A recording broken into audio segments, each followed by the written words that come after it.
All right, fastest 15 minutes in social media, fastest 15 minutes on the internet, and my name is Judson Powell. All right, so I got a couple of things that I want to talk about. First of all, my yacht. In fact, maybe I'll only get to my yacht. Hey, it's all good. Anyway, my yacht is our ancient um, life path. In fact, because the thing that everybody gets confused is that it's not what am I trying to say here? It's not laws, and everybody wants to kind of make it into laws or whatever, but it's really is not laws. So that's the one thing that I want to get behind. Um, the negative confessions, they are once again, they are negative confessions. In other words, you can say them, you can confess them as though you are, and basically it's like you're confessing them as your righteousness, because truth, justice, righteousness, all those things are all um, imputed to each other. So the reason why it's important for us to grasp the system um, is because when you live by laws, or you live according to sin, or what sins you commit or what sins you don't commit, then the problem is that you end up being a slave to those systems. And the other thing is, somebody can come along and judge you or condemn you. In Mayat, the difference is that, excuse me, is that you judge or condemn yourself, because only you really know what you did. Just like you do stuff and nobody knows you did it. Everybody has a covert side, a dark side, a closet, skeletons in the closet, whatever you want to call it. Everybody has that side. Why? Because we are complete as beings. All right. Because once again, you can't go to the light unless you've been in the darkness, and you can't have darkness unless there was light. Darkness is nothing but being void of light. So all of these things, like, so if you love deeply, then you also can hate deeply. So everything has it's called the law of correspondence. It's the universal law of correspondence. So before I start going into this stuff, I want to make sure that there's one thing that everybody knows. And one thing that I want everybody to know is that a lot of these things do not. I guess the reason why I started getting more and more into universal law and out of religion and laws and stuff like that is because universal law applies equally to everybody. Nobody has an advantage. Nobody has a supremacy. They can't say, "Oh, I'm supreme to you," or "You're supreme to us," or anything like that, because that's not the thing. And even when we sit there, we talk about black power or black this. Some of those doctrines and ideologies are wrong as well, because everybody has to live on this planet, no matter what color you are, no matter what language you speak, no matter what kind of food you eat, no matter blah blah blah blah blah. So, but everybody wants to judge everybody else and say, "Oh, you do this, or you broke this law, so you're not as good as us. We're better than you." All that kind of stuff. And that's what happens when you start getting into these religious dogmas and ideology and stuff like that. It's not really correct. Even, and like I said, even black power and all that kind of stuff. Y'all can call me a coon all y'all want. That's fine. But I just want y'all to realize is that you can't really say these things, because the thing about love, the true doctrine of love is that love conquers all. Love is the only thing that goes through, and that can beat or can trump every single doctrine. Okay, because it makes up for things that are not there. The other thing is that the whole respect thing. People can't be what am I trying to say? People can't give you respect unless you give them respect. It's a reciprocal thing, and a lot of things in life are reciprocal. So even when we talk about the law of correspondence, all we're saying is, and is featured as above, so below as above. It's the same thing, on earth as it is in heaven. To say the Christian way of saying it. But the only reason why I say that is because most people are either Christian or Muslim, and most people get their ideologies from either the Quran or the Bible. That's most people in the world because they've been indoctrinated into it. If you were born in Saudi Arabia, chances are you would practice Islamic laws. And if you were born, certain places you're going to be a Christian, no doubt.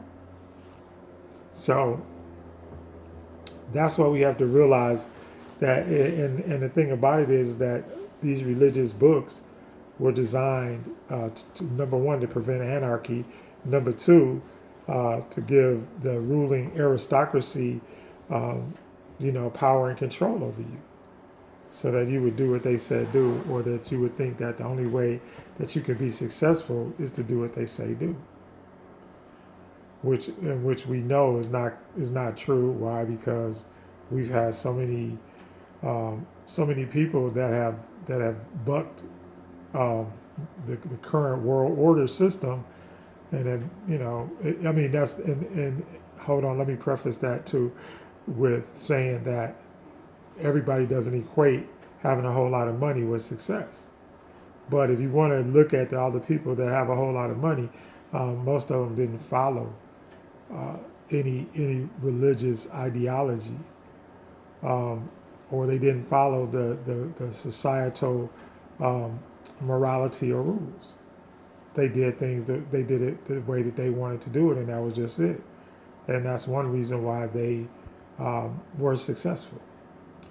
But when we start talking about Mayat, we start talking about justice and equality and truth and righteousness, all of the things that Mayat stands for, and so that whole spiritual system is equal and is fair to everybody. Why? Because it's you judging yourself. It has nothing to do with anybody else judging you. You're judging yourself. So the first principle of Mayat is I honor virtue.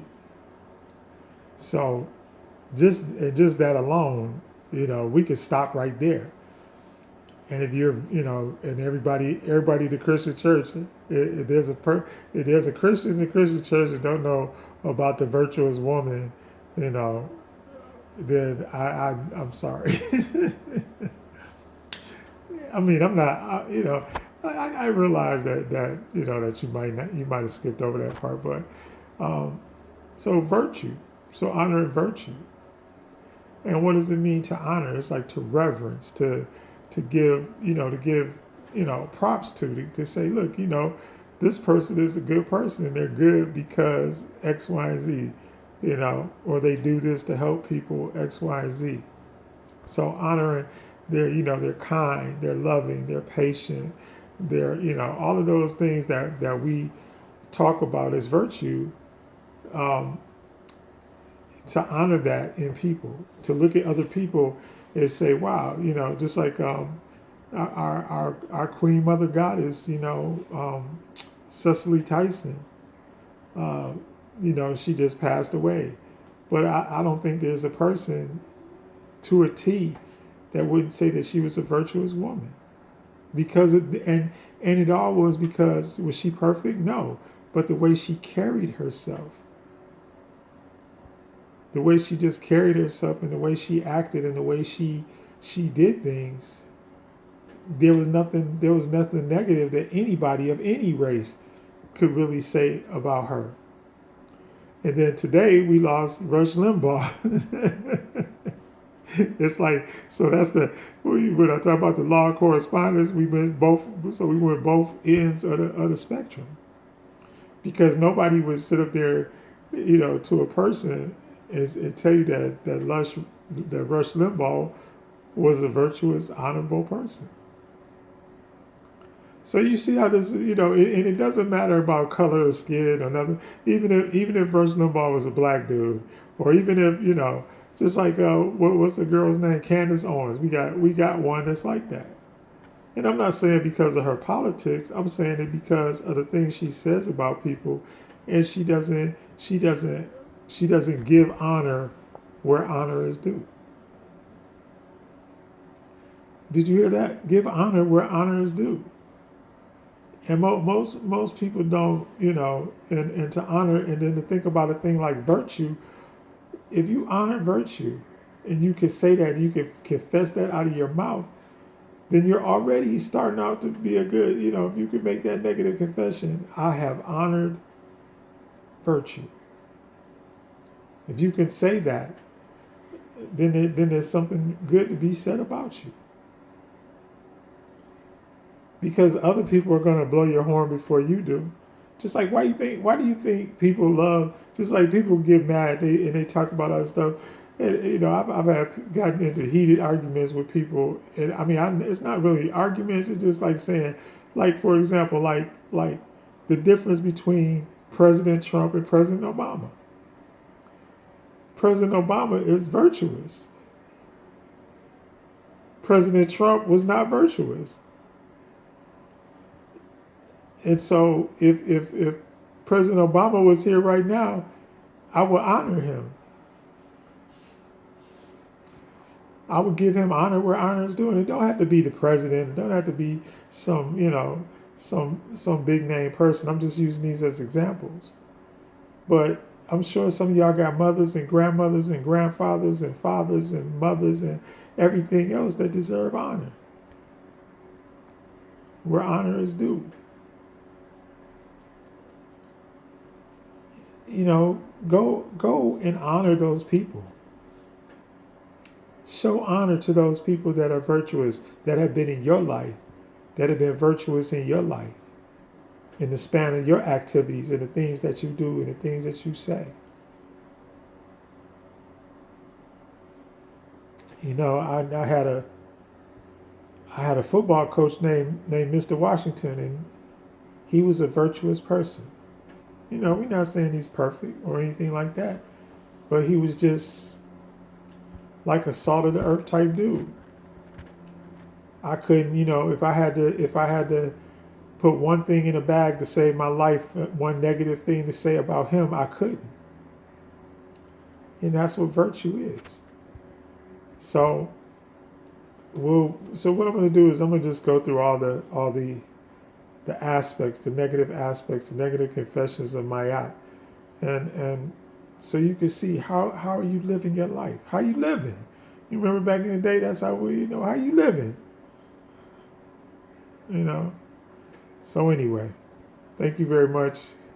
I don't have enough time to record the rest of this, but anyway, I love you all.